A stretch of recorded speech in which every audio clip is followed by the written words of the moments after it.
So I would like to introduce our next speaker, Роман Гартінгер, from National Bank of Ukraine, with the case study гривня pilot project. Roman is the head of division for innovative projects of the payment systems and innovative development department. He has more than 10-year experience in the central bank and now focuses on innovative projects for payment systems. One of such projects is exploring the opportunity of issuing the e-гривня. Roman, you're welcome.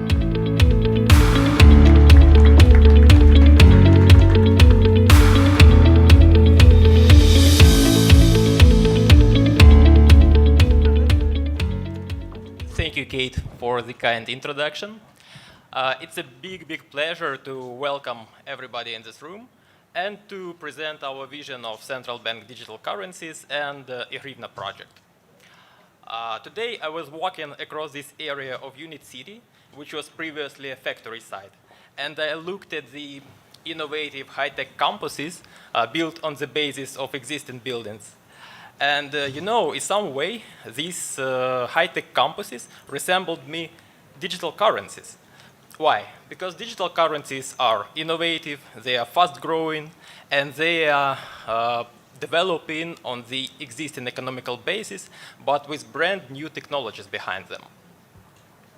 Now I'd like to switch a little to our understanding of central bank digital currencies. So we define CBDC as a digital currency, a fiat currency issued by the central bank, and which performs a legal tender. Harish has just shown us the scheme of the money flower designed by BIS, and I somehow reshaped this money flower into a CBDC flower to better understand how exactly we can use a CBDC. So I define three basic criteria which characterize a CBDC. The first criteria is identification, which means if this CBDC is identified, the user of this CBDC is identified, or is he anonymous. The second criteria is accessibility, which means if the users of this CBDC are like a limited group, or these are individuals, or individuals and legal entities. And the third criterion is yield, which means if this CBDC has an interest rate or it doesn't have an interest rate. And of course, central banks can mix like these criteria to design the architecture of their CBDC according to their policy goals. And according to the combination of these three criteria, we can have the scheme where CBDC can be used for interbank settlements, CBDC which can be used as a monetary policy tool, a CBDC which is an equivalent of an account which is opened by the central bank. And finally, we can have the scheme where CBDC is a digital substitute to cash. In 2016, the National Bank of Ukraine started to analyze the concept of its own CBDC. We choose for the analysis the scheme where CBDC is a digital substitute to cash. Why? Because we wanted to analyze if such a retail CBDC can be used like an alternative instrument for cashless retail payments, and if it can increase the level of financial inclusion and the level of cashless payments in Ukraine. We called it e-гривня because гривня is a Ukrainian national currency. So in our vision, e-гривня is a digital currency issued by the NBU, which is a fiat currency, which means it should be convertible to cash or cashless hryvnias without any limitation in the ratio 1:1. In our view, it's more a means of payment, not a store of value. So it's less or more not a profitable tool. And finally, the issue of anonymity or identification is still open for us because each option has its pros and cons. In 2018, the NBU, in collaboration with several technological companies from the Ukrainian market, which are here with us today, implemented a practical pilot. The pilot included the creation of a blockchain platform. It was a private blockchain, Stellar protocol. The NBU issued a limited amount of hryvnias, and the members of the working groups from the side of the central bank and the participating companies opened electronic wallets in this blockchain and tested transactions with hryvnia. When we started this pilot, we had several purposes. We wanted to test the DLT technology and to see if it's an optimal technology to issue and for the circulation of CBDC. Also, we wanted to study the legal aspects because CBDC is an innovation not just in technical fields or economical fields, but also in legal field. It's an innovation. We plan to go deeper in the international experience and to establish some cooperation with our colleagues from the central banks who have expertise in this field. And by the way, experts from the Laboratory of Innovation by the World Bank, they also participated in our pilot, and they tested transactions with hryvnia. We planned to analyze the macroeconomic effect and possible impact of hryvnia issuance to economical indicators, and we were considering an optimal business model for hryvnia that would benefit all the participants of this ecosystem, including individuals, including banks, including non-bank financial institutions. So during the pilot project, we tested several activities, including the creation of electronic wallets in a web browser. Users could install mobile applications to their smartphones. Users could refill their electronic wallets with hryvnia using payment cards. Also, there were P2P transactions to transfer hryvnia from one wallet to another wallet. According to the merchant transactions, users could top up the account of a mobile phone because one of the Ukrainian mobile operators was also participating in this pilot. By the way, during the National Defenders Day in Ukraine, we implemented a possibility to do charitable payments to Ukrainian militaries, and it was the most popular operation during this pilot. Finally, users could exchange hryvnia back to cashless hryvnia using payment cards. When we were considering the concept of hryvnia, we had two alternative models in our mind. The first model, we called it a centralized model. It is more simple, more, I would say, transparent, and this very model was tested in the pilot. Here you can see the National Bank of Ukraine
And what is interesting is that e-hryvnia issued in a centralized model, according to most of the characteristics, is very similar with cash. And it even refers to the same monetary aggregate as cash does. And e-hryvnia issued in decentralized model, similar with e-money. So in fact, when we talk about the decentralized ecosystem of e-hryvnia, it reminds like a countrywide system of e-money. It's also interesting that we can consider e-hryvnia as a third, like a new third form of central bank money, but on the other hand, we can consider e-hryvnia as an innovative payment instrument for cashless retail payments. So in order to better understand its place, let's take a look at the current landscape of instruments which are used in Ukraine for retail payments. So we have cash, we have payment cards, payment orders, and electronic money. And each of these means and instruments of payment has their pros and cons, because cash is used absolutely everywhere. Payment card schemes have a very well developed infrastructure to perform online payments. Payment orders have low fees, low tariffs, but the duration of the transfer may be long. So we consider that retail CBDC like e-hryvnia may become an alternative payment instrument for cashless payments in Ukraine. And now let me share with you some of the results and some conclusions of the pilot project. Actually, after the pilot, we received not only some experience, but also some open questions. And I believe that other central banks, maybe they have the same open questions. So we understood that e-hryvnia, it may become an alternative to existing retail payment instruments, including cash, e-money, payment cards, because it has some advantages. The payments are safe, they are guaranteed by the central bank, they are instant. But at the same time, our pilot project had a limited scope.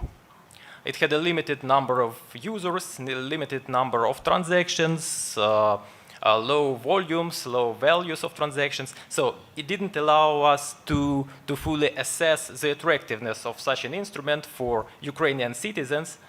And it's hard for us to predict how many Ukrainians would use e-hryvnia in case of like a decision to implement it countrywide. What we understand is that e-hryvnia may be disruptive, like any innovation. It may be disruptive for the market and may change the ecosystem of the payment market and redistribute the roles of the market participants.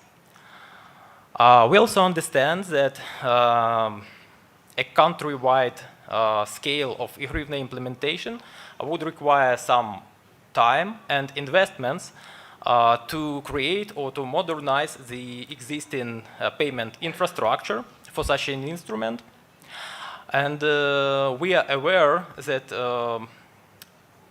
Ukrainians already have consumer habits, already have payment habits, because people used to pay with cash, used to pay with cards. So in order to make e-hryvnia a really popular and massive product, there is a need for its popularization and promotion. Also, the implementation of e-hryvnia should take into account the possible implementation of other innovative instruments, because the National Bank of Ukraine is now considering the implementation of instant payments or like some innovative instruments in the frame of open banking concept, in the frame of Payment Service Directive 2 implementation in Ukraine. Also, we've got a couple of technological outcomes. We understood that DLT technology, it can be used as a platform for the issuance and circulation of e-hryvnia. But the main advantages of this technology, they were not fully used in the centralized model. So this technology is not necessary in the case of a centralized model, but these advantages can be used more effectively in the case of a decentralized model. Another outcome is that the business model of a hryvnia requires further elaboration and discussion with our payment market. And I do hope that today during the panel discussion we'll talk about it more deeply. Because during the pilot project we could not build an optimal business model, and we agreed to set 0 fees for all the transactions with the participants of the pilot project. We are also glad that the NBU is able to implement such innovative projects, because it was like a big project, and 8 departments of the NBU participated in this pilot. In the pilot, we used completely anonymous electronic wallets, but we understand that further development of e-hryvnia would require full or partial identification of the user according with the KYC principles. Of course, we understand that the implementation of e-hryvnia would require legislative regulation, and the National Bank of Ukraine has recently published a draft of the new law on payment services, which is published on the NBU's website for public discussion. And this draft law includes the definition of CBDC. Of course, the implementation of e-hryvnia, as I mentioned, is possible by a centralized or a decentralized model. And in the case of the decentralized model, e-hryvnia will not be longer a classical CBDC. It will be a digital currency that maybe we can call a hybrid or a synthetic CBDC. For both models, the question of an optimal technology remains open. It may be either a DLT or not, some classical databases. And we understand that in the case of a centralized technology, the NBU would perform non-specific functions because it will have to deal directly with individuals, including KYC activities, including disputes resolution. Dear colleagues, now I suggest you to switch a little from just theoretical discussion on e-hryvnia to a practical case. Our partner has prepared a digital wallet that emulates transactions with e-hryvnia. So the e-hryvnia inside this wallet is not real. It's not a real CBDC. It's an emulation, like a game, but which can help us to understand what e-hryvnia may look like in reality. When you register in the wallet, you'll automatically have 10 e-hryvnias on your balance, and you will be able to earn some extra e-hryvnias by answering questions in a poll. During the coffee breaks and the lunch break, you'll be able to exchange these e-hryvnias to some souvenirs. And in order to register in the wallet, you need a smartphone, you need the QR code on the back side of your badge, and you need the 4-symbol code on the front side of the badge. In a few moments, we'll see a video which will guide us through the process of registration of this wallet and the usage of this wallet. Please turn on the video.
Okay, thank you.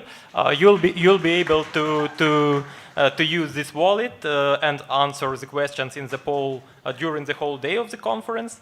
And outside this room, there is a support team which can guide you and consult you in case you have any questions according to this wallet. Meanwhile, thank you very much for your attention and wish you a fruitful conference. Thank you so much, Roman, for this inspirational case study with e-Grivna and the opportunity to deep dive into the technology itself. And so it's kind of edutainment. And so everyone can test it and make their own opinion. Do I need a digital currency at all or not? And to get some amazing presents.